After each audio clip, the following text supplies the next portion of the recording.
Hi friends, మనం ఇప్పుడు చక్కెర పొంగలి తయారు చేసుకోబోతున్నాం. దానికి కావాల్సిన పదార్థాలు: 1 కప్పు బెల్లం, హాఫ్ కప్పు పెసరపప్పు, 1 కప్పు షుగర్, కొంచెం కొబ్బరి, కొన్ని ఇలాచీలు, ఇంట్లో తయారు చేసుకున్న నెయ్యి, కావాల్సినన్ని బియ్యం. ముందుగా మనం కట్టెల పొయ్యి వెలిగించుకుంటున్నాం. తర్వాత దానిపైన ఒక బేషన్ పెట్టి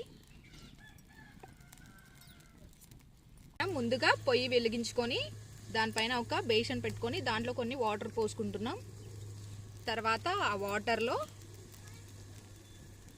ఈ బెల్లాన్ని వేసుకొని కరిగించుకోవాలి.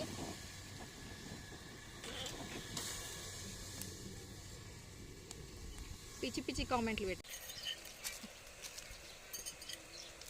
ఇప్పుడు బెల్లం మొత్తం కరిగిపోయింది. దాన్ని మనం కిందికి దింపుకుందాం.